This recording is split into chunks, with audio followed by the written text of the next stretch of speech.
नाज़रीन, लाड़काणो शहरी इताद पारां नए दरे लॻ लाड़क फार्म ते शानदार सकाफ़ती तक़रीब कोठाई वई, जंहिंमें सहाफ़िन ऐं फ़नकारनि शिरकत करे सिंधी गीतनि ते झुमरियूं हयूं। रिपोर्ट करे रहियो आहे रशीद अबड़ो।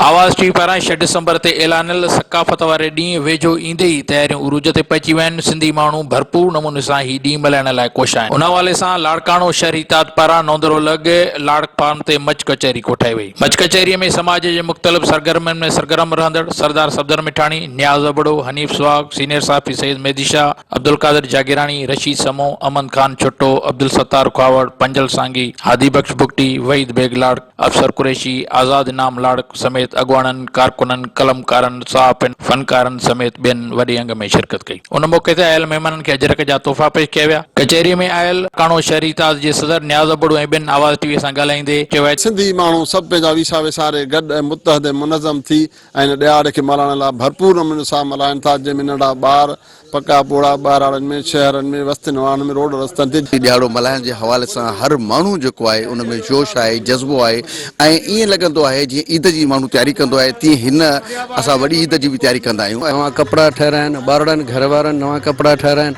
बाक़ाइदा उहो वॾे जोश ऐं जज़्बे सां इहो ॾींहुं मल्हाईंदासीं। दुनिया में जिथे जिथे बि सिंधी रहनि था, पूरी दुनिया में हीउ ॾींहुं जेको आहे कल्चर डे मल्हायो थो वञे। हिन ॾींहं खे असां ईद जी मल्हाईंदा आहियूं ऐं मल्हाइण बि खपे। सिंध असांजी माउ आहे। सिंध सूह आहे पाकिस्तान जी ऐं हर माण्हू सूह आहे पाकिस्तान जी साईं। ऐं यकजहती जो हिकिड़ो जेको आहे न, हिकिड़ो मेलो लॻे थो ज़बर क़िस्म जो साईं, तमामु घणी ख़ुशी महसूस थी थिए।